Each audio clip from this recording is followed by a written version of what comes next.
안녕하세요. 저는 오늘 지긋지긋했던 시댁 집안과의 악연을 끊어내게 된 일들을 여러분들께 들려드리고자 사연을 신청한 40대 초반 여자입니다. 10년의 결혼 생활을 하는 동안 변해가는 남편의 모습을 볼 때면 앞으로 어떻게 살아가야 될지 눈앞이 캄캄했어요. 그래서 시부모님께서도 제가 가지고 있던 고민들에 대해 털어놨었지만 남편은 조금도 달라지지 않았습니다. 남편이 저를 사랑해서 결혼한 거라면 분명 다시 예전처럼 좋은 모습만 보여주던 그때로 돌아와 주길 바랐었어요. 하지만 저 혼자 열심히 노력한다고 상대방이 바뀌는 건 아니더라고요. 오히려 더 막 나가려는 반대되는 행동에 점점 지쳐만 가고 있었죠. 저는 그저 8살밖에 되지 않은 이쁜 딸과 함께 행복한 가정을 이끌어가는 것 말곤 바라는 건 전혀 없었는데 그런 제 마음을 몰라주는 남편의 모습들이 너무 실망스러웠고 더 이상 함께하고 싶은 마음도 사라져 버렸었죠. 그래서 결국 이혼을 통보했고 각자 갈 길을 원했는데 남편은 제 입에서 이혼 얘기가 나오니 그건 또 싫은지 이런저런 핑계를 대면서 저와 이혼하는 걸 꺼려하고 있었어요. 아이 핑계로 제 발목을 잡으려 하길래 강하게 나가지 않으면 평생 후회할 것 같아 10년의 악연을 끊어내려 확실하게 못을 박았습니다. 제 선택이 아이의 미래를 보장해 줄 수 있을 것 같았어요. 슬픔은 잠시지만 이혼을 하지 못하고 끌려간다면 아이의 인생도 불행이기 때문에 더는 남편을 받아줄 수가 없었죠. 그리고 제가 남편과 이혼을 하려고 준비를 하기 시작하자 자연스럽게 시부모님의 귀에도 들어가게 되었고 시모의 부름에 결국 시댁으로 갈 수밖에 없었습니다. 하지만 한 번은 겪어야 될 일이라 생각하고 그동안 제가 겪었던 아픔들을 전부 말씀드렸어요. 네가 내 아들과 이혼한다고? 달라질 게 뭐가 있는데? 너희들이 함께한 세월이 10년인데 그걸 깨고 등 돌리면 앞으로의 삶이 좋아질 것 같아? 좋던 싫던 함께하기로 했으면 끝까지 가는 거지. 감히 이혼하겠다는 말을 셰미 앞에서 입을 놀려? 분명 안 된다고 했는데 끝까지 가겠다는 거니? 어머님 아들이라고 끝까지 두둔하시는데요. 언제까지 이 사람 편만 들 건데요? 어떻게 보면 어머님이 이런 상황을 전부 다 만든 거 아니에요? 제가 몇 번이나 이 사람한테 문제가 있다고 하소연을 했었는데요. 그런데 제 말은 조금도 들으려 하지 않고 지금까지 계속 이 사람 편만 들었잖아요. 저도 이제 지쳐서 견디지 못하겠어요. 저처럼 참고 사는 여자도 없을 거예요. 몇 번이나 부탁을 했었는데 달라지는 건 조금도 없었다고요. 어머님이 중간에서 이 사람을 제대로 잡아주셨다면 이렇게까지 되지는 않았겠죠. 매번 새로운 모습으로 저에게 충격을 주고 있는데 다음에는 또 무슨 일을 터뜨릴지 몰라 이제는 너무 두렵다고요.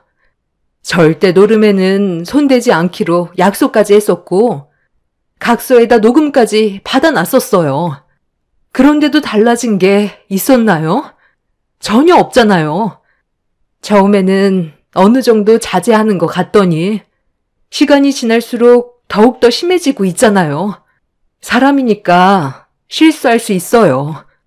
그래서 저는 충분히 기회를 줬고 이 사람이 달라지는 모습을 보여주길 간절히 바랬는데 이번 일은 너무 심했잖아요. 그동안 제가 정말 아껴서 힘들게 저축해 놓은 자금을 저 몰래 빼간 거 아시면서 지금 그런 말이 나와요? 그 돈이 어떤 돈이었는데요? 아파트로 이사 가려고 힘들게 모아둔 자금이었다고요. 더는 이 사람과 함께 사는 거 미련 없어요. 나는 우리의 삶이 조금 더 윤택해지고 당신이랑 행복하게 살고 싶어서 그랬던 것뿐이야. 내가 생각했던 계획은 그게 한탕해서 2배로 불려서 통장에 넣어주고 싶었는데 마음처럼 되질 않더라고. 자금이 조금만 더 있었다면 분명 큰 돈을 만질 수 있었다니까. 이번이 마지막이었어. 정말 아예 끊었다고. 그래, 병수가 이제 끊었다잖아. 돈이야 또 열심히 일해서 벌면 되는 거고, 사람이 살다 보면 이런저런 일도 다 겪는 거다. 이혼은 없던 일로 하고 앞으로 다시 시작하는 게 어떻겠니? 내 아들이 원래 뭐 하나에 푹 빠지면 헤어나오질 못하는 성격이라서 그래. 네가 좀 이해해줘라. 애도 생각해야지. 제 딸을 생각해서 이혼하려는 거예요. 이 사람 보고 뭘 배우겠어요? 그리고 뭔가 착각하시는 것 같은데요. 이 사람이 끊었다고요? 이거 보세요. 최근까지 대출받은 거 보시라고요. 주변 사람들이 뭐라는 줄 아세요? 처음에는 수중에 있는 돈으로 시작했다가 그 돈이 바닥이 나면 대출을 받고, 그래도 안 되면 집문서 팔고, 그것도 안 되면 나중엔 마누라 자식까지 판다고 그랬어요. 대출까지 받았으니 나중엔 집 팔고 저와 딸까지 전부 팔아 넘기겠네요. 저는 시부모님 앞에다 남편이 대출한 내역을 보여주자 더는 할 말이 없었는지 입을 굳게 닫으셨고, 저는 테이블 위에 이혼 서류를 올려 놓았습니다. 남편은 열심히 돈을 벌어서 다시 시작하면 된다고 했지만 저는 그 말을 더는 믿지 않았어요. 10년을 속았고 조금도 달라지는 모습을 본 적이 없었기 때문에 남편이 바뀌지 않을 거라는 걸 확신했었어요. 그렇게 집으로 들어오게 된 저는 친정으로 가기 위해 짐을 챙기고 있었는데 남편이 문을 박차며 들어와 제 얼굴에 이혼 서류를 던졌습니다. 뭐 하는 짓이냐고 화를 내자 남편은 절대로 쉽게 이혼을 해줄 수 없다면서 친정으로 가려는 저를 막아섰어요.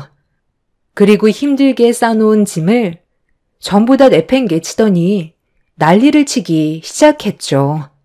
정말 힘들게 버티고 있는 건데 남편은 자기 잘못을 되돌아보고 저에게 진심으로 용서를 구하는 게 아닌 오히려 더 상황을 악화시키는 모습에 너무 화가 나 얼굴에 손을 올리고 말았습니다.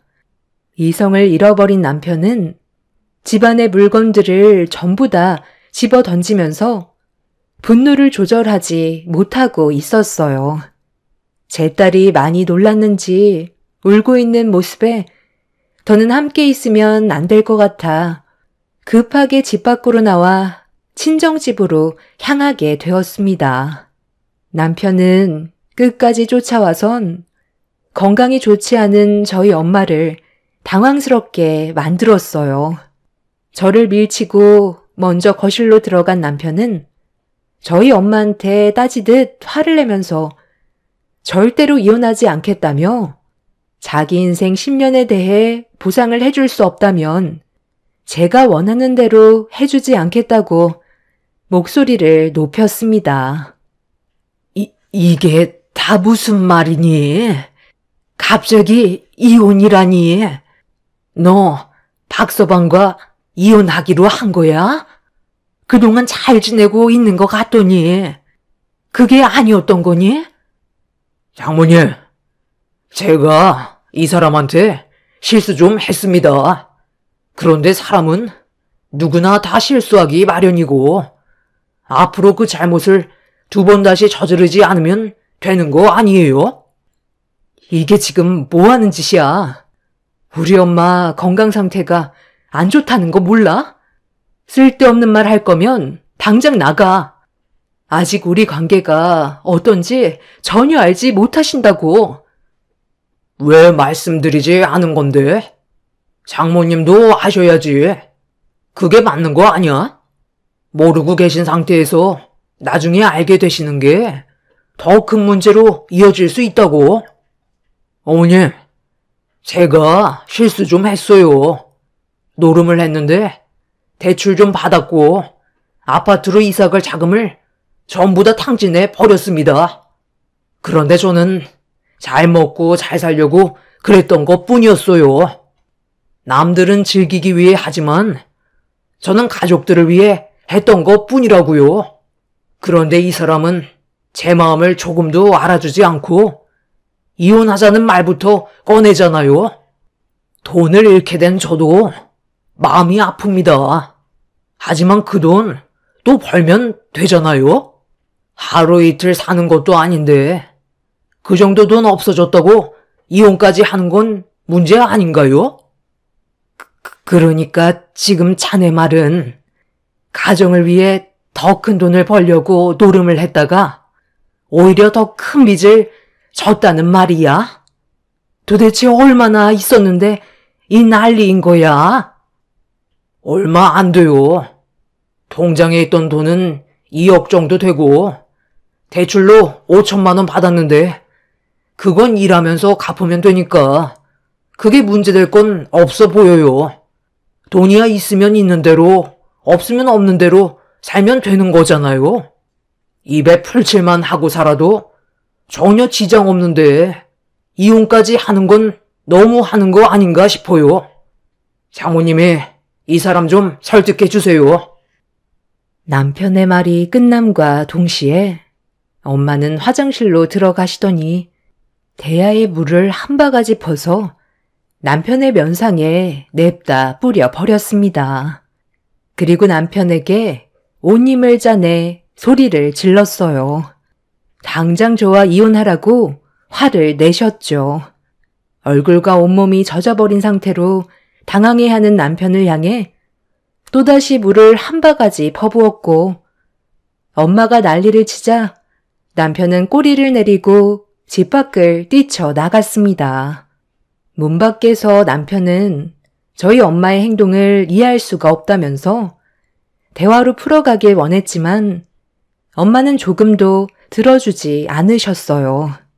너무 흥분하셔서 통증이 심해지셨는지 급하게 약을 드시고 방으로 들어가 힘겹게 자리에 누우셨어요.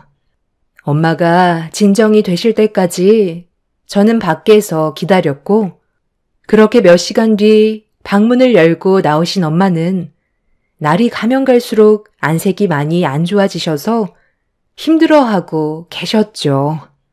엄마는 위암 말기로 고통 속에 살고 계셔서 저희 부부 문제로 스트레스 받으실까봐 전혀 내색하지 않고 엄마한테 숨기고 있었어요. 세상 떠나실 날이 얼마 남지 않으셨는데 괜한 걱정 끼쳐드리고 싶지 않았습니다. 그런데 남편은 엄마의 몸 상태가 어떤지 뻔히 알면서 앞뒤 가리지 않고 문제를 더 크게 만들었어요. 이 일로 인해 엄마는 지속적으로 스트레스를 받으셨습니다.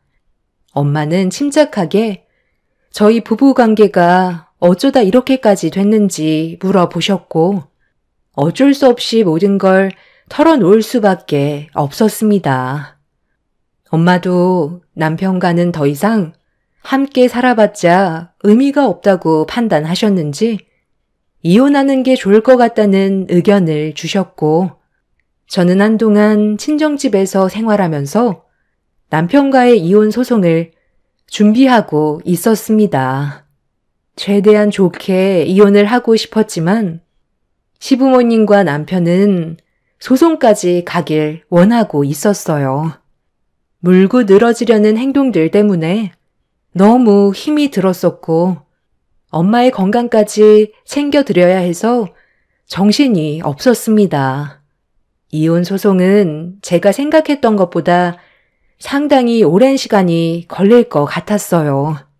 엄마는 제가 이혼을 잘 할 수 있을지 걱정이 많으셨죠. 그렇게 하루하루 힘든 날들을 보내고 있던 어느 날, 엄마가 갑자기 쓰러지셨고 119의 도움을 받아 응급실로 향했지만 많이 힘들어 보였어요.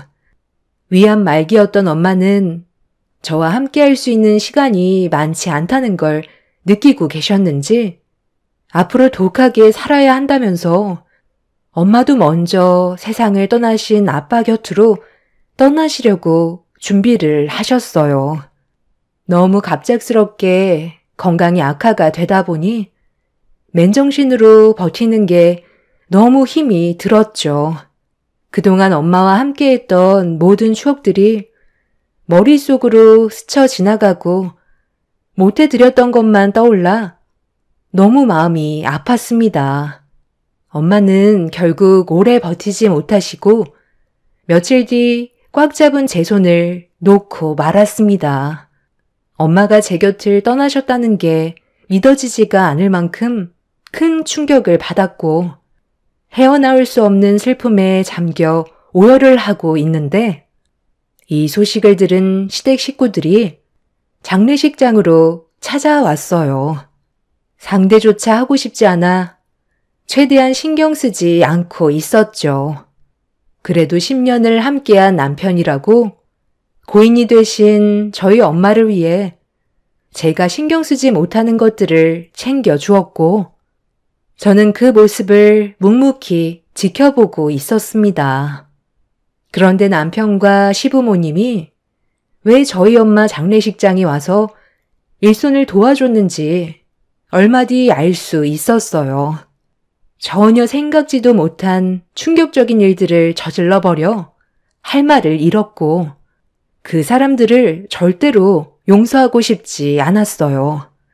엄마의 장례가 시작되고 분주하게 움직이던 남편과 시부모님은 쉬지 않고 전화기를 붙잡고 있었습니다. 무슨 일인지 정확히 알 순 없었지만 불안한 마음을 떨쳐낼 수가 없었어요. 그리고 몇 시간 뒤 모르는 분들이 한두 분 오시더니 상당히 많은 분들께서 끊임없이 장례식장으로 들어오셨습니다. 알고 보니 남편과 시부모님의 지인분들이었고 조용했던 엄마의 장례식은 상당히 시끌벅적해지고 있었죠. 그때까지만 해도 남편이 어느 정도 정신을 차리고 제대로 된 집안의 가장 역할을 해주려는 건지 착각하고 있었어요. 하지만 그 착각도 늦은 저녁이 되었을 때 왜 많은 사람들을 장례식장으로 불러 모았는지 알 수 있었습니다. 온몸이 지쳐있는 상태에서 엄마 영정사진 앞에 힘겹게 앉아 있었는데 잠깐 외출을 했던 시부모님과 남편이 큰 가방 하나를 가지고 들어왔어요. 그 모습을 멍하니 바라보고 있었는데 남편과 시부모님이 조이금함 앞에 앉아 무언가를 가방 안에 집어넣고 있었습니다. 저는 힘든 몸을 천천히 일으켜 무슨 일이냐고 남편한테 물어보는데 시부모님이 저를 가로막으시곤 다짜고짜 조이금을 전부 다 가져가겠다는 말을 하셨어요. 갑자기 그게 무슨 말이에요? 아직 장례식도 끝나지 않았는데 지금 뭐 하시는 거예요? 그래서 저희 엄마와 연관도 없는 분들을 장례식장에 부르신 거예요? 그게 뭐 어때서? 돈 벌 수 있는 절호의 기회인데 이때 아니면 언제 이 많은 현금을 만져보겠니? 어차피 거의 다 내 아들 평수 조문객이니까 전부 다 우리 거지. 너희들 이혼할 건데 서로 조심할 필요 없잖아. 지금 상황에서 이혼하면 불리한 건 우리 쪽인데 생돈 나가기는 아깝고 어느 정도 돈은 마련해야 되니까 너희 사돈 세상 떠났을 때 이용 좀 한 것뿐인데 이게 문제될 상황은 아니잖아. 아직까지 법적으로 너희들은 부부니까 어떻게 하든 상관없지.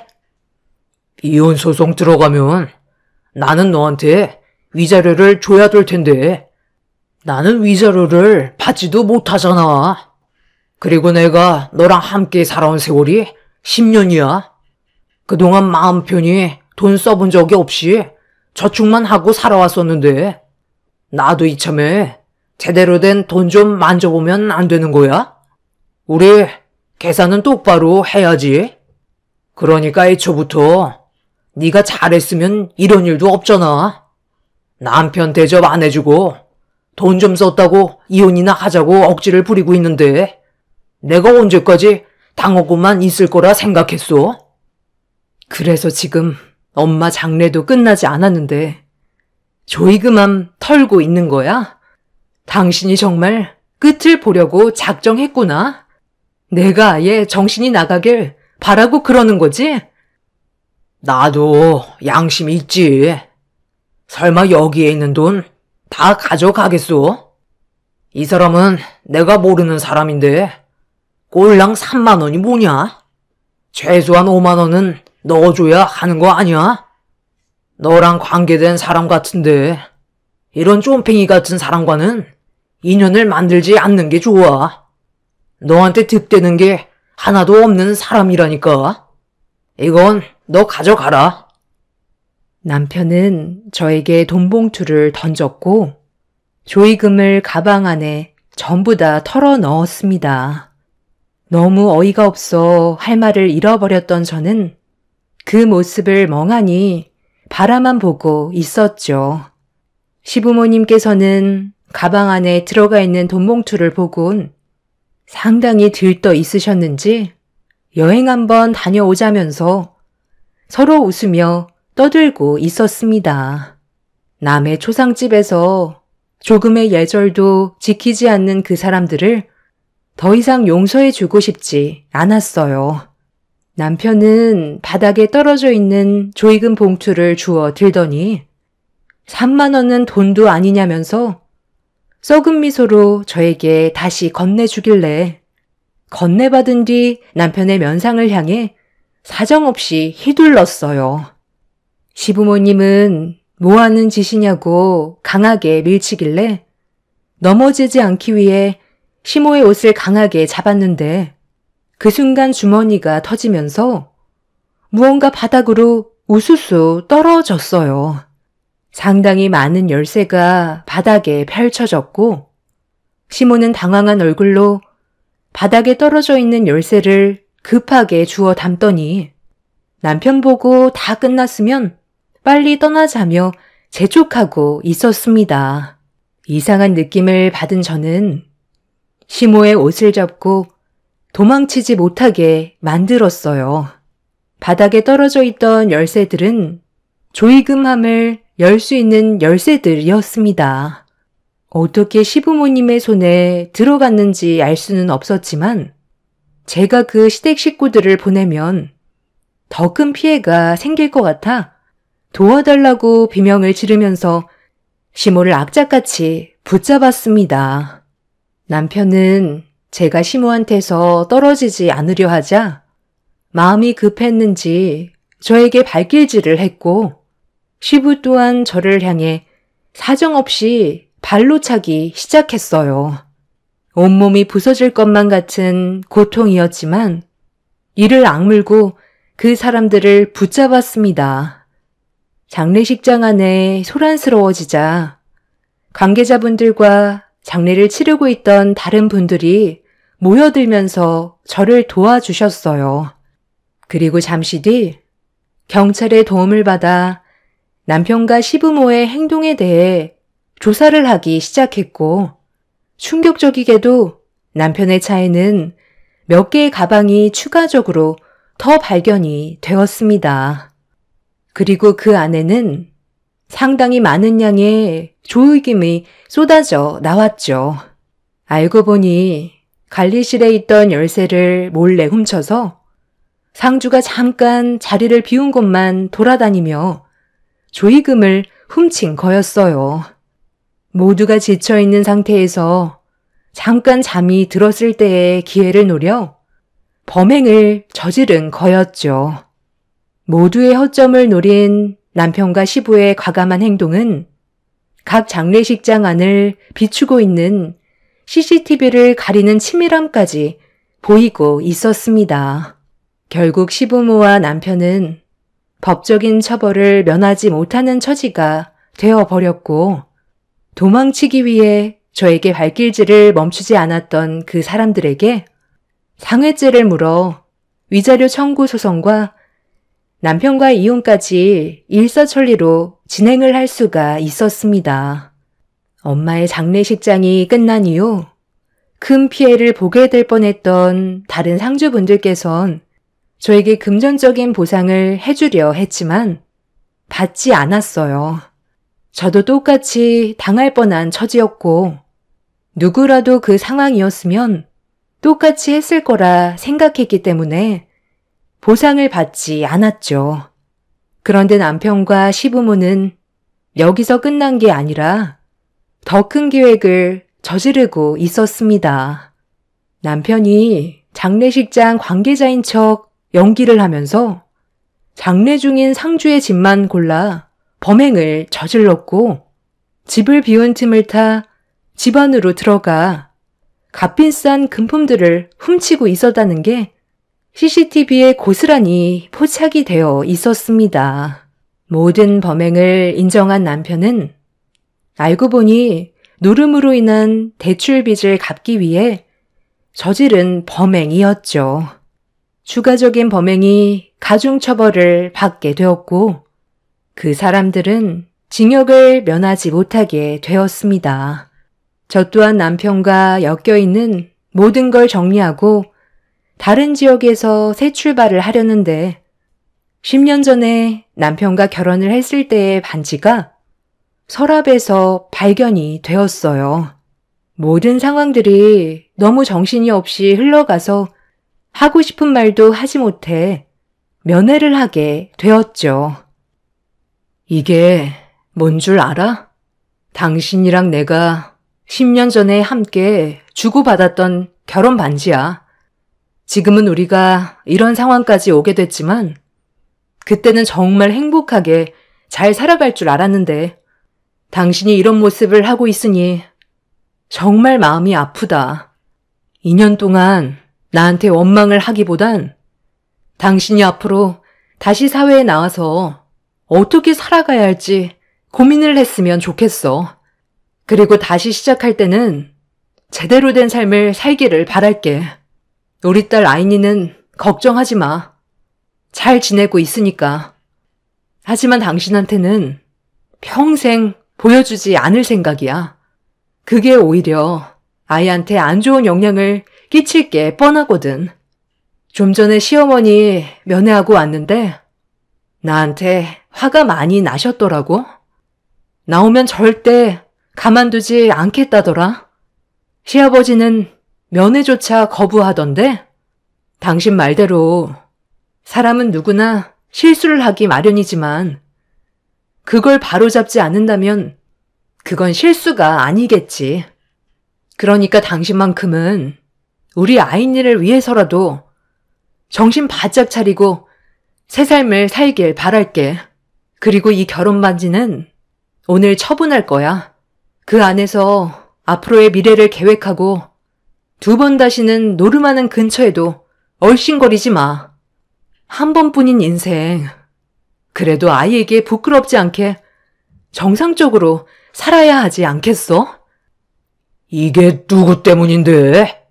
나는 당신을 절대로 용서하고 싶지 않아. 내가 출소하자마자 당신 먼저 찾을 거고 그때는 가만두지 않을 거야. 다 잘 먹고 잘 살려고 했다가 실패를 하게 된 건데 나를 여기까지 오게 만들어?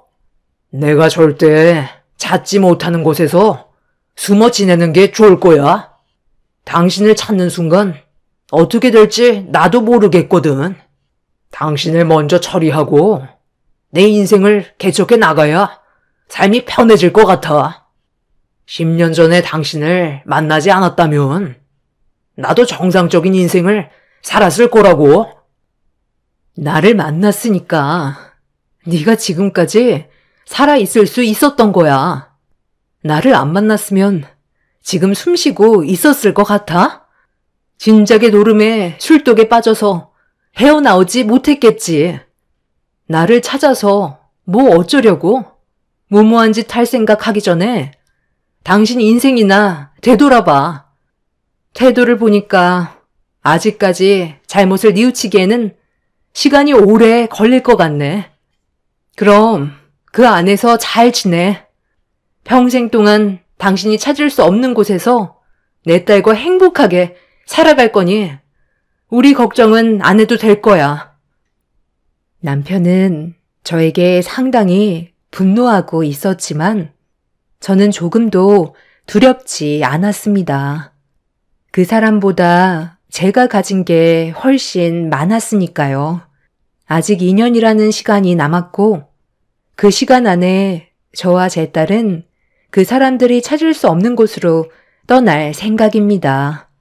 그동안 정말 힘들었는데 이렇게 악연을 끊어내고 나니 제 속이 너무 후련하네요.